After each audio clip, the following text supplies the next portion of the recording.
Hi, and welcome to Take Every Thought Captive, our weekly look at the Catholic intellectual tradition and an exploration of the authors, books, and topics that have shaped Catholic thinking for 2,000 years.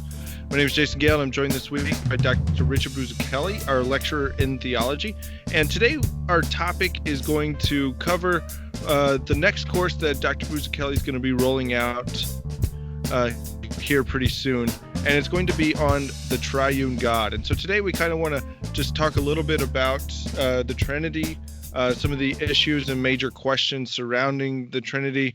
And I think maybe, a good place to begin, Dr. Bulzacchelli, is why should we even study the Trinity? I mean, don't we know how this will end?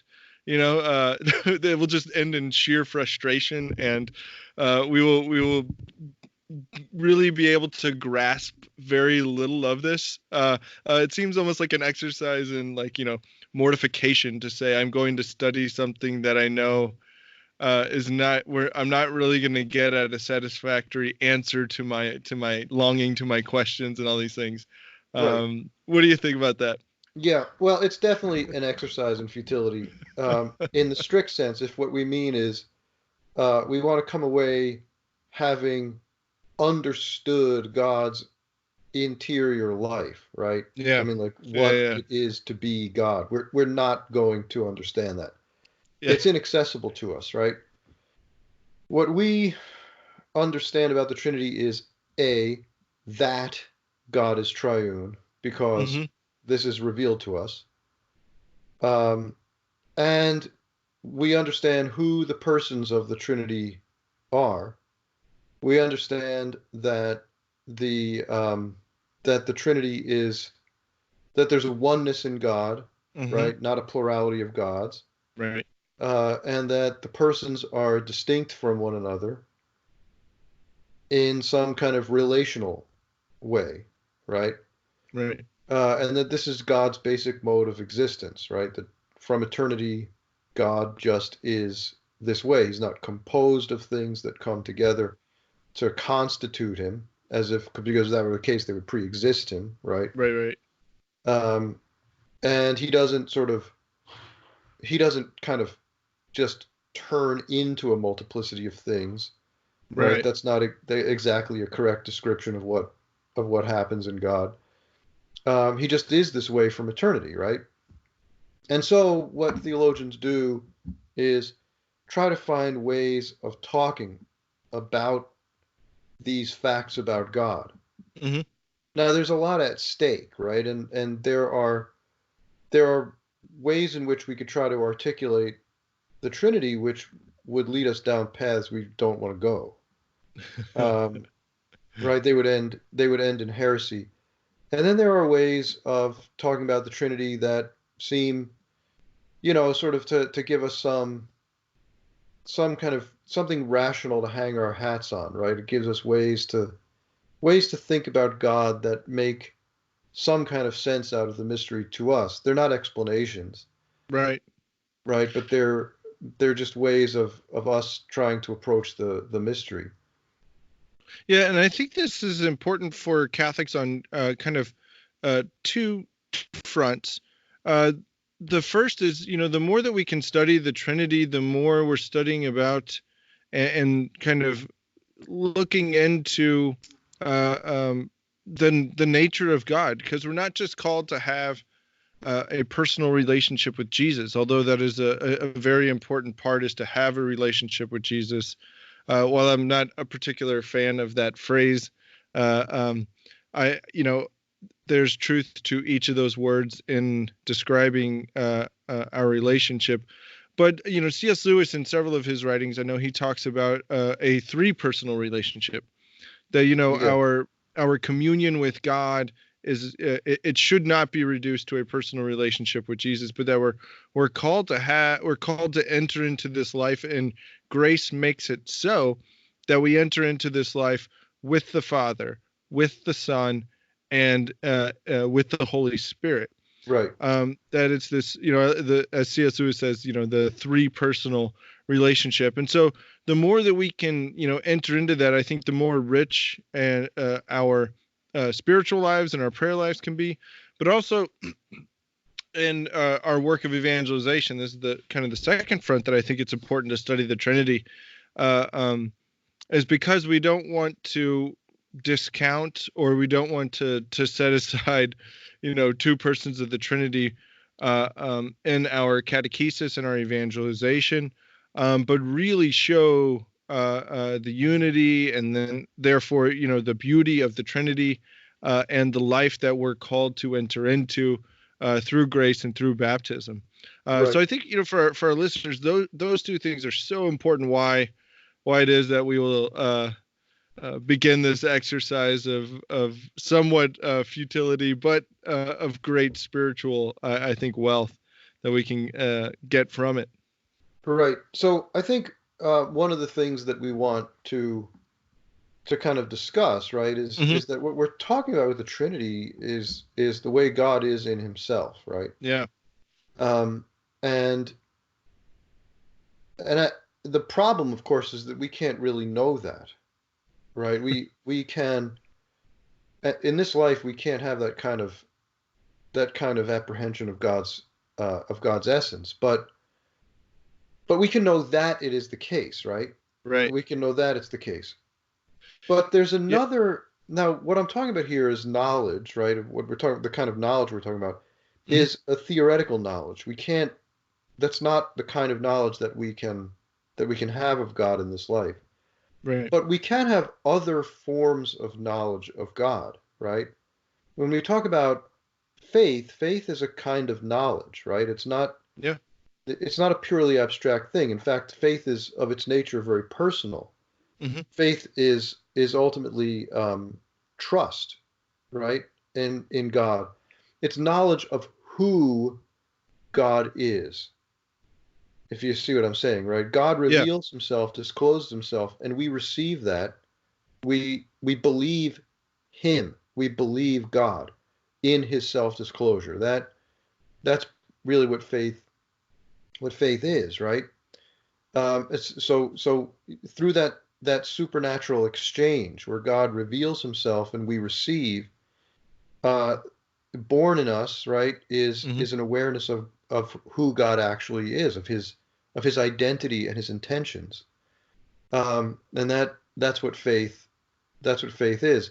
Through that apprehension of God in faith, we perceive some reality of his triune nature.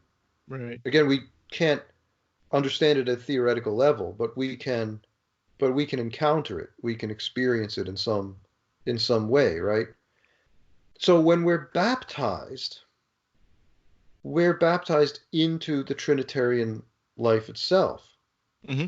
right? And this is a critical thing because very often when people today think about the Trinity, they get hung up on, the gender specificity of the language, father and son, and they fall into heresy very quickly, right? Yeah.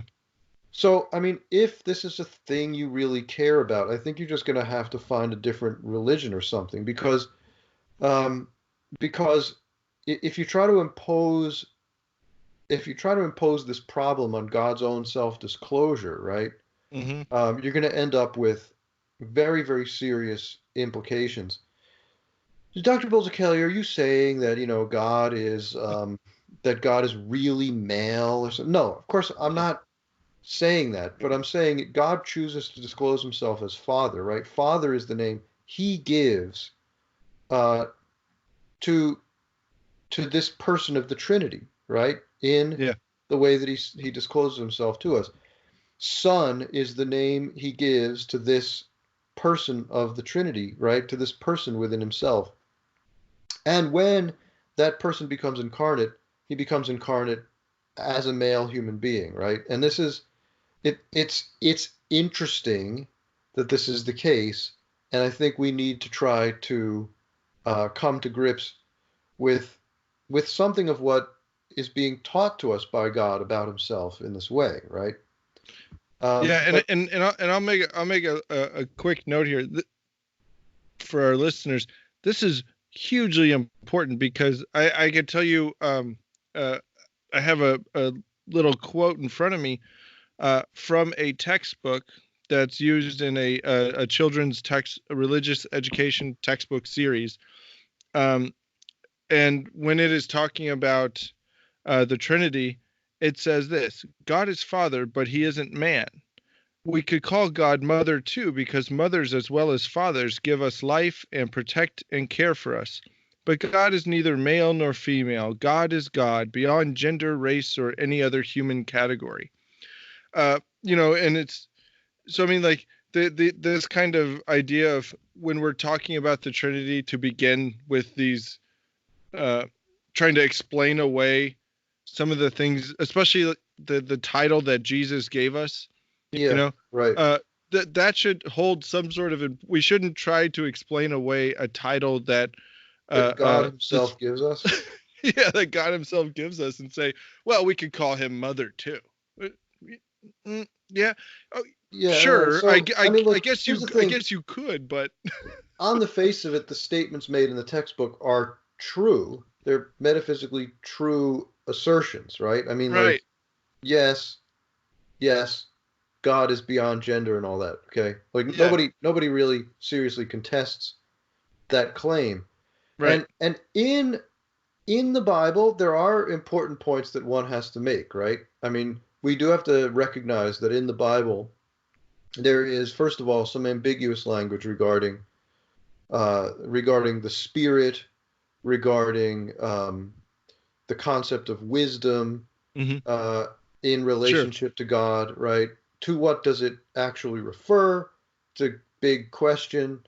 Um, in the Old Testament, it's not entirely clear, right? Um, and there was a really excellent article done several years ago in Letter and Spirit. I don't remember who wrote it off the top of my head, but it's about references to the spirit in the feminine, right? Hmm. In the Bible and in patristic literature. And great. I mean, that's all fine. And also, we have to recognize too that the uh, that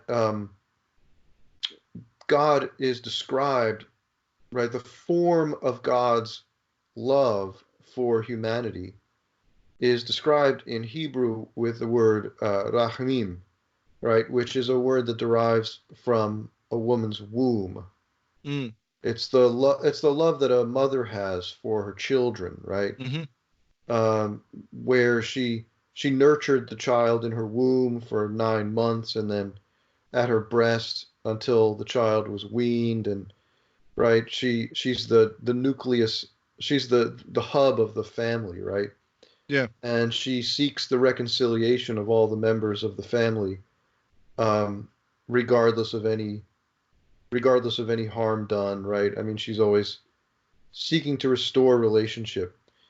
And this is the word this is a word in Hebrew that's used to describe the way God loves humanity, right? And Hmm. that's a hugely important thing.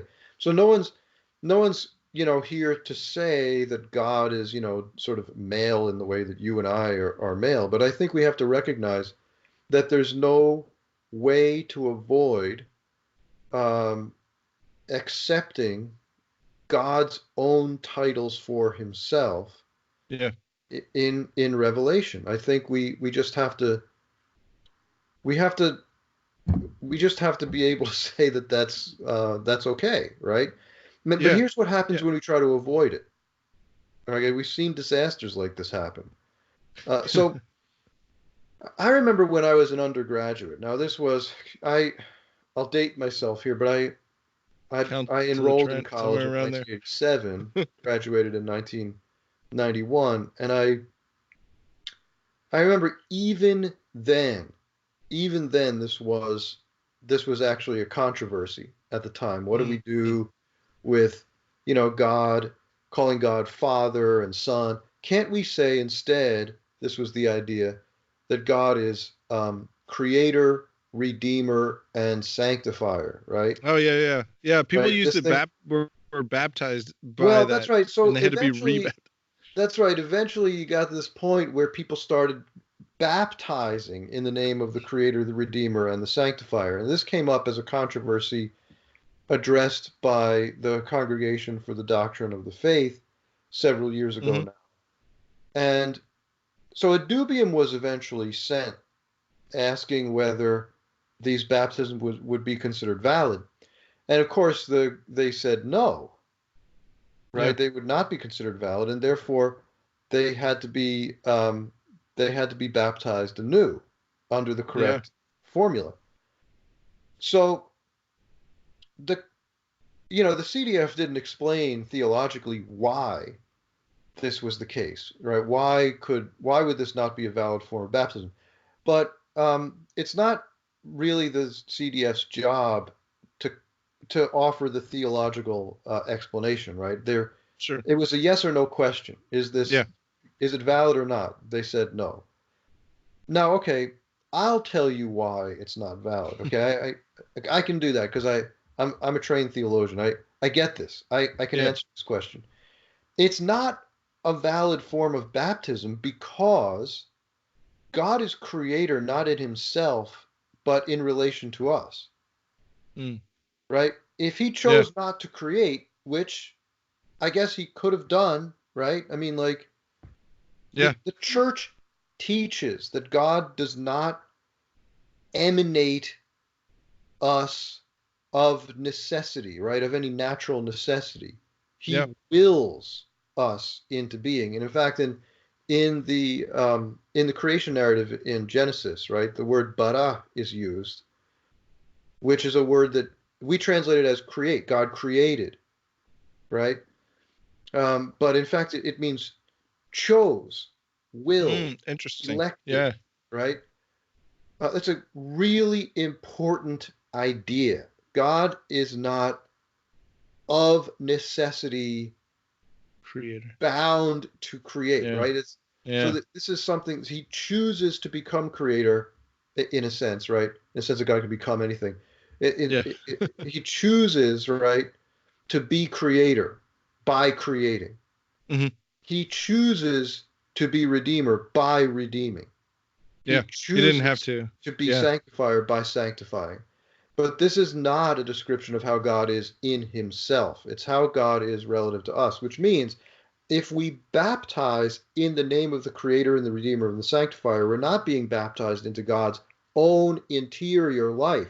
We're being baptized into a relationship that remains external to us, Yeah. It's right? almost like a form of modalism or something where we're just making reference to one aspect of God's work, not Well, that's true. necessarily That's who another he part of is. that's another part of the problem because you could baptize in the name of the Creator, the Redeemer, and the Sanctifier and be a modalist, right? You Yeah. could. Yeah. Yeah. Now, but it may be possible, right, that the person actually thinks there's some Trinitarian idea of God. Hmm. But what you've described to me in saying Creator, Redeemer, and Sanctifier remains relationships that are external, Yeah. Yeah. Yeah. right? And I And the think whole the point of other. baptism is that we come to live in and through and by God's own interior life. Yeah. And I think the other part of that is you're you're also choosing to reject the words of our Lord. He Yeah, said, that's a big problem. yeah, the end of Matthew's gospel, baptize in the name of the Father and of the Son and of the Holy Spirit. Like, it, you know, again, like you said in the beginning, when we look especially at the words of Christ, we should, uh, while they may be, difficult because of cultural context and things like that, that doesn't mean, or we don't set them aside because they're culturally difficult. As a catechist, I just think, well, we just need to catechize better on them. Even in Right. catechesis with terms like father, people are saying, well, if people have bad experiences with father, maybe that's not a good image to use because people will think that God is absent or God is this other thing.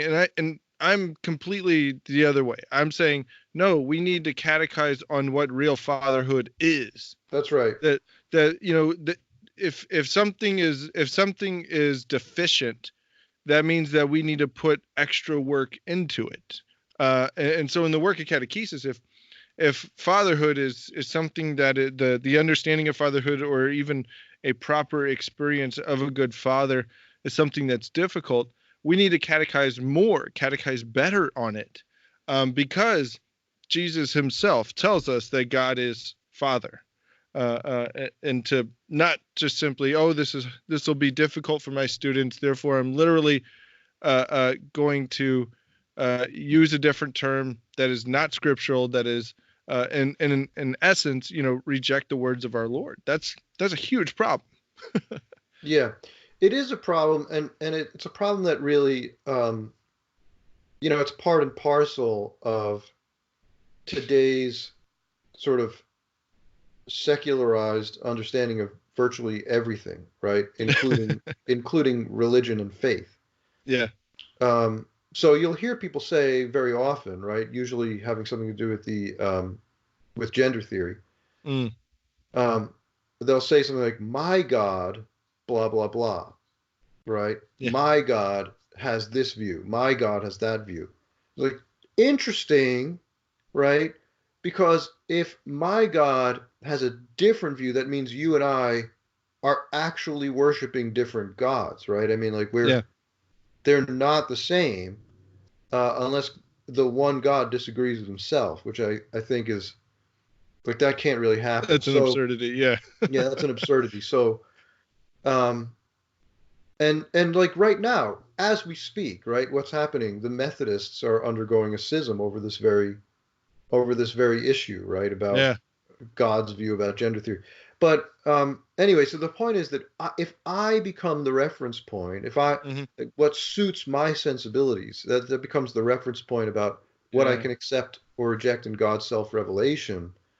Now I have a real problem, right? So I Yeah. think as far as being authentic to Christianity, I mean, you could decide that you don't want to be a Christian. I guess that's a thing you can do. I don't recommend it, but it's a thing.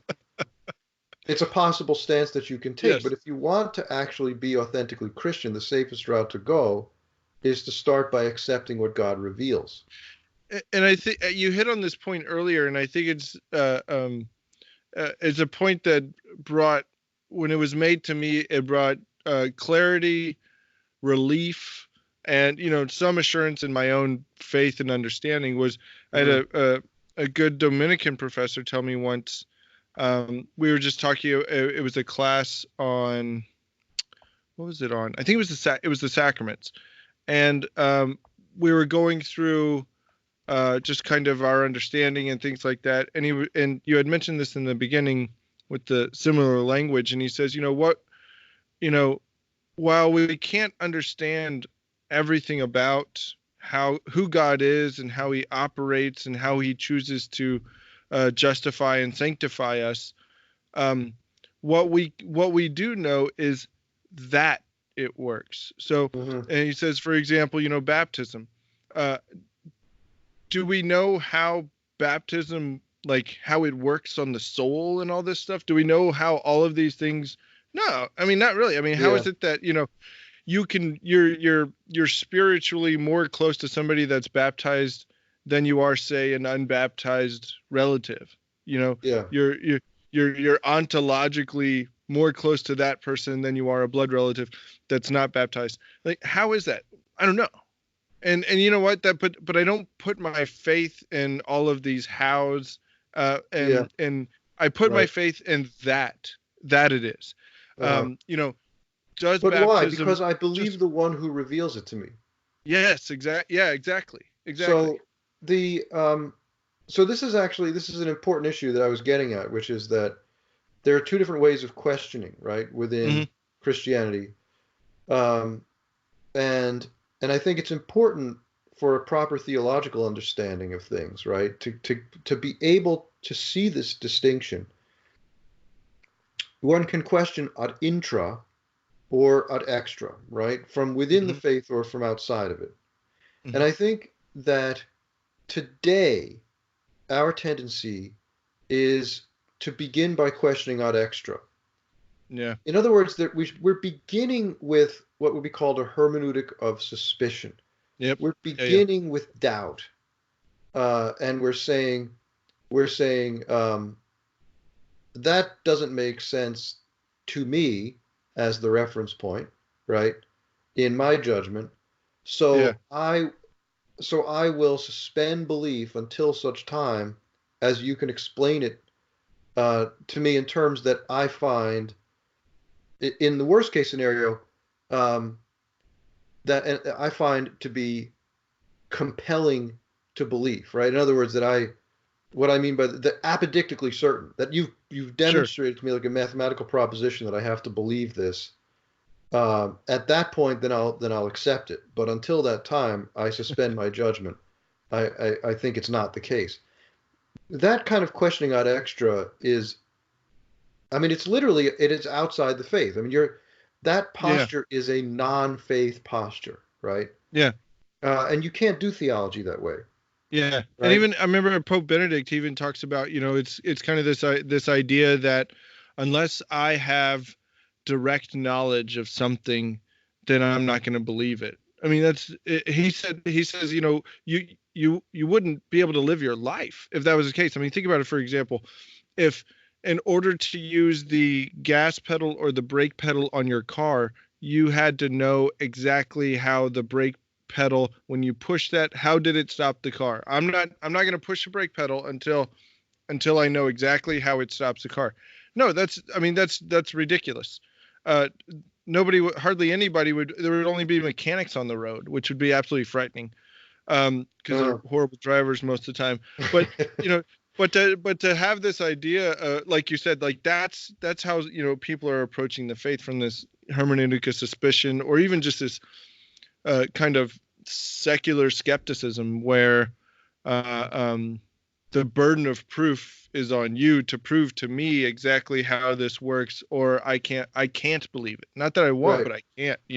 I mean, that's ridiculous. You you would you don't live any other area of your life in this way, and yet you put this high burden on Right. on this other thing. So it's And let me yeah. tell you that if your relationships have descended into that state, they're in real trouble, Yeah. right? I mean, Yeah. like if you want to talk about having a relationship with God, this is the discipleship language of today. Sure. It had better begin with a foundation of trust, right? That I believe God, Yeah. and I may wonder in Him, right? But I don't like, really, God? Is that what you're telling me about yourself? Because I don't know if I really. Yeah. Seems to I mean, me what if things are different here. Yeah, I mean, what if I started dating my wife, when we started dating, and I'm like, I don't know if that's true. If she tells me something, reveals something about herself, and I'm like, yeah, I don't think that's true. I don't Yeah, like if that was my approach to everything she revealed about herself, um, that would be horrible. I mean, it is. It's very yeah, much, in order for that, and that's the other thing. In order for that growth to take place, yeah, there's going to be some skepticism at the beginning. Maybe if when you're dating your wife, she tells you something that's just completely fantastical or something like that, and you're like, oh, I don't know that. But but if that's your disposition, it's going to be very hard to grow in love if there's not that trust that what the other person is telling you is true. hmm And when we take that uh, stance with truth himself, then I yeah. You mean, got a big yeah, problem. yeah, you got a big problem, and it's not a problem on the side of God, you know, Right, right. as is most of the case. Yeah. So the classic formulations, right? I believe so that I will understand, Yeah, right? I believe in order to understand, or faith seeking understanding. sure. These these formulations describe the basic theological disposition of questioning ad intra. Yeah, So this is a question driven by wonderment, right? It's a question that yeah, arises from the position of belief, um, seeking the wisdom in what I believe because it's revealed, right? So Yeah. in other words, I don't understand this thing that's being said, but I know it must be true. So let me try to understand it because I'm sure my life will be better if I can come closer to understanding this thing that's true and being told to me by someone I trust who loves me, right? The Yeah. Yeah. greatest Yeah. good of all. He seems to think I should know this, so I'll try to understand it as best I can, right? I Yeah. mean, And that's, the best, I think the best example, if you want to put uh two figures, is Mary and Zechariah, right? yeah, Uh exactly right. you know they say in both the stories of Zechariah and Mary, they say something very similar. How can Hmm. this be? You know, Yeah, but apparently they're completely different. And I think that's a good illustration. One of them, Mary is saying, "Yeah, this is great. I accept it, but I don't understand it."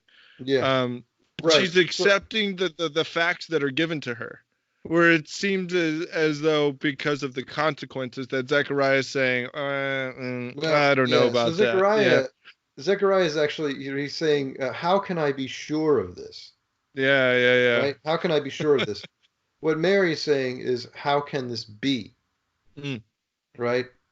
Or how is this to be? Right? So, And then, and her question then is about herself. How can this be since because, not right, like, given yeah, not like given how I can God do this? right, given that I am andra uginosko, right, I am one who does not have any intimate knowledge of a man. Mhm. How is this to unfold? Right? Because obviously Yeah, it's not going to occur in the ordinary ways. Whereas Zechariah, he's actually not faced with that particular problem, right? His problem is that he and his wife are up in years, yeah, right? So it's not like he's not even faced with what seems by all accounts to be a metaphysical impossibility at the natural level, right? right, right, Um, but it's just sort of a health condition or something. And he right. says, and it's how can I be sure? I mean, how can I be sure that what you're saying is true? Mm, Right? Whereas Mary's not asking a question. She's asking, how is this going to occur? yeah, You see, yeah, it and presupposes that it's true, right? yeah.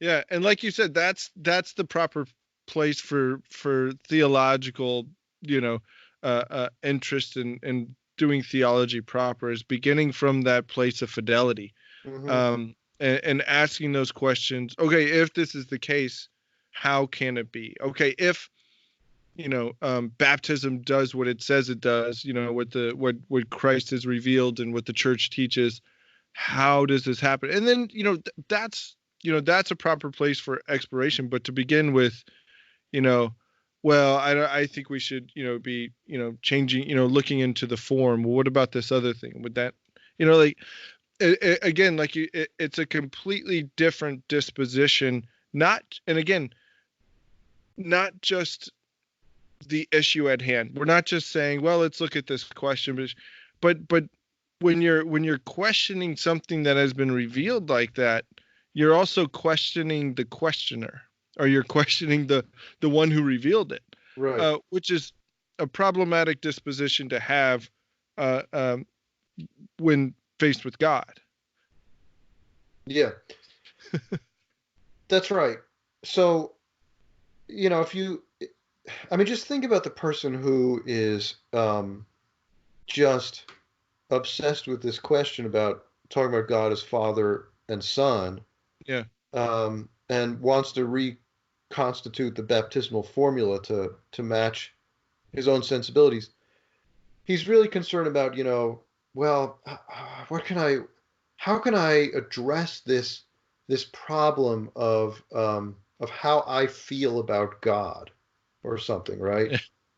Um, and and really, your bigger problem, okay, your bigger problem is that you're separated from God, and baptism is solving that problem. Okay, so Yeah. like how you feel about, like, you actually have to adjust how you, I think you just need to adjust how you feel about God if this is the case, because you're you I mean, look, uh, this may be politically incorrect to say, okay, That's all right. We but the do that all the time. classical Christian position is, if you're disconnected from God, from God's own life, you have a catastrophic ailment, Hmm. Hmm. okay, that needs to be healed.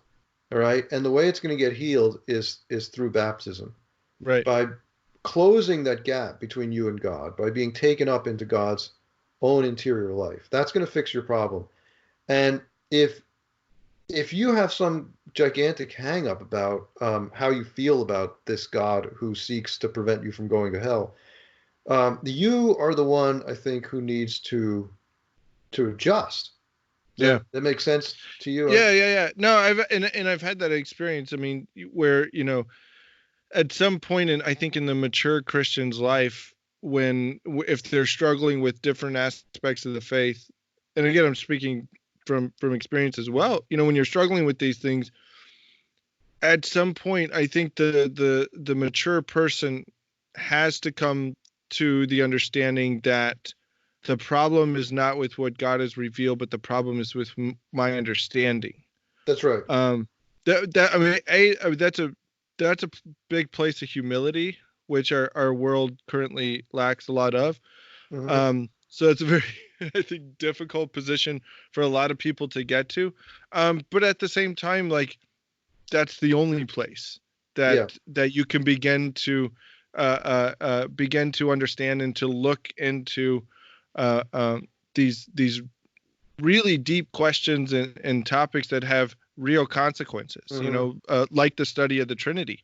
Um, as we've been talking here, when we talk about the Trinity, the aspect that also comes up, obviously, is, the things concerning salvation. So I mean, when we say, why should we study the Trinity? Well, because it is of utmost importance. Yes, we will not be able to satisfy, and have this complete understanding. But at the same time, we won't know all of the hows, but we'll have a little bit better understanding of understanding, and have our faith be built upon the understanding, and the our, at least, intellectual certitude of that it is, that it is the way that God has said it is. And here I can explain it a little bit. So uh, Hmm. I think, in a class on the Trinity, I mean, you're dealing with, not just kind of these things that are outside of the usual catechesis, or things that are outside of people's questioning or things, but it's everything is wrapped up with the topic of the Trinity, salvation, Right. and then how God saves, why God saves, who God is. I mean, all of these, you're really Right. addressing the most fundamental questions. And again, these are going to be questions that we began with in Yeah. fundamental theology. Right. So the image of And God, right? The yeah, humanity made in the image and likeness of God, right? So yeah, that's discussed in the creation narrative, right? And yeah. the first thing the narrator in the story says about the image and likeness of God in humanity is male and female, he created them, Mm, right? So, yes, I mean, we could talk about the Imago Dei, as theologians have in the past, as being rooted in rationality and all that. Right? I'm not mhm, denying that that's a valid sure. understanding of things, but we have to be honest with what we actually read in Scripture. Prima facie, right? Hmm. The first thing that's said about humanity made in the image and likeness of God is male and female, he created them. And where, this is where God, the word for God throughout that entire story is Elohim, which is a plural term, right? And the Yeah. fathers very commonly read the creation narrative as already pointing in the direction of the Trinity, Hmm. right? They said um, God, right, the Father, created the heavens and the earth. He said, "Let there be light." Right? His Spirit, Ruach Elohim, what the Ruach Elohim of God was hovering over the waters, right? Hmm. So you have a Trinitarian view right there in the story, according to the fathers, right? Now we can Yeah, argue about whether that's the right way to read the minds of the human authors, sure. but I think it's entirely legitimate to say that the ancient Jews had an understanding of God as interiorly plural, right? Hmm. I think when the word for God is Elohim, and for example, Philo of Alexandria, says that the number three is the number of the interior life of God, the number of the divine power. He's clearly got. You have evidence here of a God who's seen as. I mean, the idea of God as Trinity is not a distortion, right, Hmm. Hmm. of what's revealed in the Old Testament. It's just a Yeah, further clarification of it. and even using that image language that we are made in the image and likeness of God, you then go to St. Paul, who calls Jesus the image of the invisible God. He Right. is the image. We are made in the image. He is the image. So um, just so much is packed into there again for us to explore. And that's Right. And the for us to that's the come away fun with part about our how theology. about it informs our understanding of what we are as human beings, Yeah. right? And how we ought to relate to one another, the male and female relationship, the the creative love Yeah. between the husband and wife, right? That kind of thing. If if we throw the Trinity under the bus because it offends our contemporary sensibilities or something, we we jeopardize all of that. Yeah. Yeah. And I think also even if we say, well, I don't, we don't throw away the Trinity or we don't set it aside, but even if you downplay it, I think, and particular focus is taken away from the Trinity, and sometimes it's not done. It's not done because people say, well, I don't like the Trinity or something like that. A lot of times it's done because there is that lack of understanding. I don't know what else to say about it. Many times Hmm. that's why we don't always catechize a whole lot about the Trinity, or our explanations are kind of explorations. They're kind of just very superficial, because we don't know a whole lot about it, or our own understanding. And I think that's why it's so much more important uh, um, to have this, to be able to look into the Trinity. What does it mean for God to be sovereign? What does the sovereignty of God mean? What is some of this I know is getting into more maybe philosophy of God, but when you get into the divine processions or something Hmm. like that, or like you said, just diving into the different relationships that are there, and how are they related, how are they united. So much of this, I think, is beneficial, not only for our spiritual lives, but also for our catechesis and explanation of the faith, even to our kids. Yeah. So you mentioned earlier, salvation, right? That the Yeah. idea of the Trinity is caught up in our whole understanding of salvation, and that's true. If you look at in the story of the garden, right, the first thing that God says about the man is, "It is not good for the man to be alone," Mhm. right, or for the man to be cut off, alienated, merely himself. And then at the end of the story, after sin, God looks at human beings and he says, "Behold, the man has become one alone." That's literally what it says, right? The man has Mhm. become one. The man has Yeah. become alone, right? Merely himself. The very thing God had said at the beginning was bad, that it's not good, right? Is what becomes of the man actually after sin. And Hmm. so, if you think about this, right, here you have the image of a person cut off from community, right? Yeah. Um, think of a child without a family, Yeah. right? And in need of adoption into a family, right? Mm-hmm. So here's the family, right? This is the set of relationships that Yeah. pre-exists this child and into which the child is being invited, right? That's what's happening in baptism, if you think about it that way. Yeah, and I think,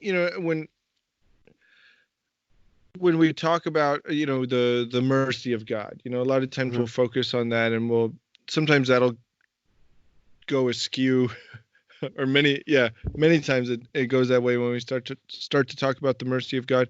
But I think one proper way that we can look at the mercy of God is to say, well, the most merciful thing that a God could do if his creation found himself in the place of Adam like that, being alone, is to give us a sure way to salvation, Hmm. which is baptism. And that's why the church teaches that baptism is necessary. Um, again, while God is not bound to the sacraments, he has bound salvation to the sacraments for us. Um, it would be unmerciful if God were to say, well, just kind of flounder around, do your best, and hopefully you'll be saved. No, he gives us a sure way to a sure remedy to solve this. And so again, this when we look at all of these all the other aspects of theology, whether it's sacraments or grace or mercy or anything like that, they can all tell us something more about who God the Father is, who Christ is, who the Holy Spirit is, and so I mean, I think also in the study of theology, whatever discipline you're studying, that we need to, in our own thinking, I think when we study these things, we should take them back to who God is, back to the Hmm. Trinity. That's right. So whatever it is you're studying, take it back to God, take it back to the person. Don't simply uh, um, kind of don't simply let your theological wonder end with just the topic at hand, but take it back to the one who is doing it, the one who said it, the one who is accomplishing this work.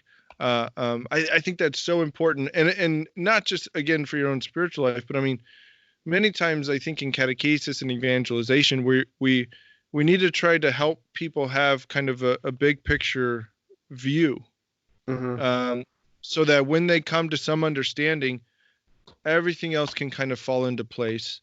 Everything else follows from it in a beautiful and organic way. But in your own reading, when you're so I just want to encourage our listeners on this point. In your own reading, when you're studying any other aspects of the faith, take them back to the Trinity. Take them back to who God is. Yeah, that's Um, right. you know. So, Dr. Bulzacchelli, any final thoughts? Anything else you want to tell us about your upcoming class?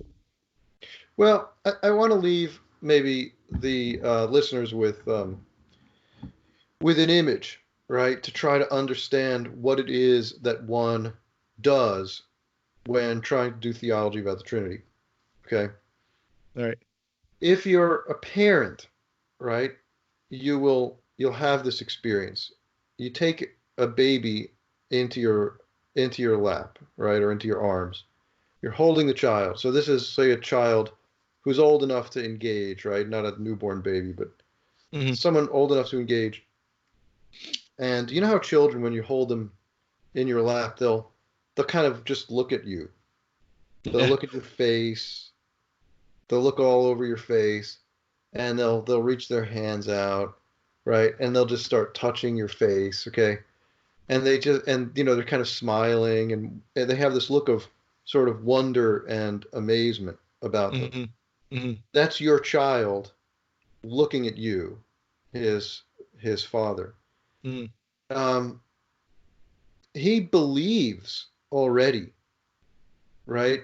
Yeah. He's not looking for an explanation that satisfies him so that he can accept that you're real. right? He accepts that you're real, Yeah. and it's wonderful, and he's just wondering. Yeah. Yeah. That's the way Trinitarian theology is to be done, I think. Yeah. Beautiful. I think that's a very prayerful image that we could take to heart, and think about in whatever it is that we're studying. Because like we said, it all goes back to the Trinity. It all has to do with God and His plan for salvation. All right. Well, I want to thank our listeners for joining us today. I want to thank Dr. Bulzacchelli for bringing this to our attention. I hope all of our listeners will check out all of our content along with our upcoming course in the Trinity or on the Trinity with Dr. Bulzacchelli at CatholicStudiesAcademy.com. Until next time, God bless.